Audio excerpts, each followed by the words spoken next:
थांनाय बिसि बाचि सिगां आउटला उमाकान्त एकाडेमी रुंनो बसकांगो कविगुरु रवीन्द्रनाथ ठाकुरनि ताकजाक मांथं तमनि आबो सुबाय रिजाखा आबनि बागैनो उमाकान्त एलामनि बुखाकनि इंगै स्रांसल कविगुरु रवीन्द्रनाथ ठाकुरनि मांथं आचुरिखा बिनि मांथं रिबाय थुबजाक फाइनै अक्टोबर दालनि 10 सालमारियाव खेंगुइ रिजाकनाय नर्थ इस्ट बिसिङाव जतन सिला कसाम रुंनो उमाकान्त एकाडेमी पबाग्रा आमले सिमी अ रुंनक चल उंगै फाइका आजाराव पबाग्रा बि बिक्रम मानिक रुंनक निमुं फार्मानि बिनि मन्त्रि उमाकान्त दासनि मुंगै सांसल उमाकान्त एलामनि कक्तमा थुमनाय रगन साका स्रंनाय दै स्रंनाय जुर हा खतर दै फादार हा खतरनि गोबांमा थायो थाका अ रुंनंनि सिनिमुं कसाम नै साविमानखा রবীন্দ্রনাথ এমন একজন মানুষ যিনি মানে নতুন কেন আগামী 200 বছরের প্রজন্মকেও প্রেরণা দিতে সক্ষম বলে আমি মনে করি। হাজার বছরের মানুষকেও প্রেরণা দিতে সক্ষম। তার এমন লেখা আছে যেটা হয়তো এই করোনা কালকে উত্তীর্ণ করে তার লেখা রয়েছে। সুতরাং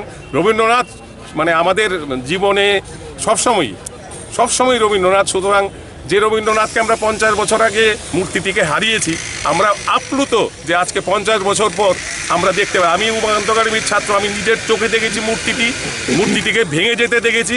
আজকে আমি এই আলমনির সঙ্গে মানে যুক্ত হতে পারে আমি নিজেকে গর্বিত ভাবছি যে এই মূর্তি অনুষ্ঠানে আমিও একজন শরীক। আপনি কি বলতে চাইছেন যে এই মূর্তির কারণে উমাকান্ত তার পূর্ণাঙ্গ রূপ পেতে চলেছে? অবশ্যই উমাকান্ত একাডেমি সবসময় একটি অত্যন্ত উল্লেখযোগ্য শিক্ষানিকেতন, পুরা উত্তর পূর্ব ভারতে অত্যন্ত ওল্ডেস্ট শিক্ষানিকেতন উত্তর পূর্ব ভারতে। 158 বছর আগে কোনো স্কুল আমার জানা নেই, হয়তো আছে আসামে থাকতে পারে বা অন্য জায়গায় থাকতে পারে, কিন্তু আমাদের রাজ্যে তো ছিল না। এবং তার ঐতিহ্য বিশাল ঐতিহ্য, তার ছাত্রছাত্রীরা সারা পৃথিবীতে ছড়িয়ে আছে। তো আমরা চাইবো যে আগামী দিনে এই রবীন্দ্রনাথের মূর্তিকে কেন্দ্র করে যে আরও একটা সুন্দর পরিবেশ বাতাবরণ তৈরি হবে। আগামী দিনের ছাত্ররা নিশ্চয়ই এর দ্বারা উদ্বুদ্ধ হবে এবং অনুপ্রাণিত হবে। তাদের নিশ্চয়ই আগামী দিনের ভবিষ্যৎ আর উজ্জ্বল হবে। নিশ্চয়ই এলামনির আগামী দিনে অনেক প্রচেষ্টা রয়েছে। আমরা উমাকান্ত দাস, যিনি এই স্কুল যার নামে আপনারা জানেন মহারাজা রাধাকিশোর মানিক্যের সময় উনি রাজমন্ত্রী ছিলেন, তার নামেই 1905 সালে উমাকান্ত একাডেমি নাম করা হয়। তার আগে স্কুলটি ইঙ্গবঙ্গ বিদ্যালয়, মহারাজার স্কুল ইত্যাদি বিভিন্ন নামে অভিহিত ছিল। 1862 সালে স্কুলটি প্রতিষ্ঠিত হয়, যদিও সরকারি নথিতে আমরা পাই 1890 সালে। কিন্তু এই ইঙ্গবঙ্গ বিদ্যালয় বা মহারাজার বিদ্যালয় এই নামকে অতিক্রম করে 1905 সালে তৎকালীন রাজমন্ত্রী উমাকান্ত দাসের নামে মহারাজা রাধাকিশোর মানিক্য উমাকান্ত একাডেমি নামটি দেন এবং সেটি এখনও চলছে। এবং আমরা চাইব আগামী দিনে আমাদের প্ল্যানিংয়ের মধ্যে রয়েছে উমাকান্ত দাসের অন্তত একটি পূর্ণাবয়ব না হোক একটি বাস্ট আমরা স্কুলের মধ্যে আবক্ষ মূর্তি আমরা প্রতিষ্ঠা করব।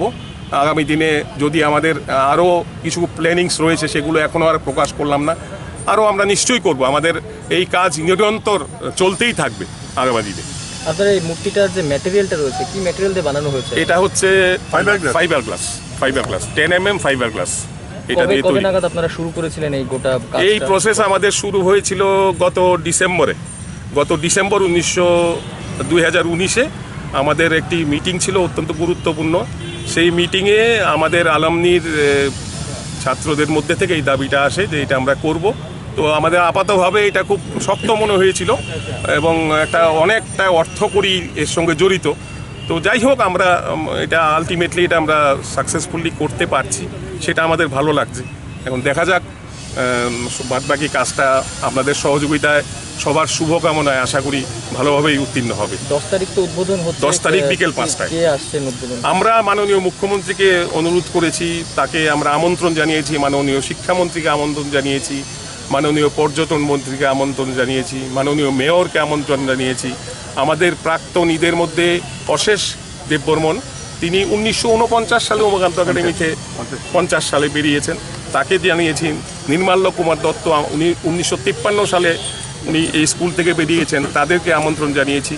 তো এইভাবে আমাদের প্রাক্তনীরাও থাকবেন, রাজ্যের মন্ত্রীরাও থাকবেন, মুখ্যমন্ত্রীও থাকবেন বলে আমরা আশা করছি, আমরা আমন্ত্রণ জানিয়েছি। তো 10 তারিখ বিকেল 5টায় আমরা উদ্বোধন করব। তারপর একটা অত্যন্ত মনোজ্ঞ রবীন্দ্র আশ্রিত একটি সাংস্কৃতিক অনুষ্ঠান আপনাদের সামনে আমরা পরিবেশিত করব।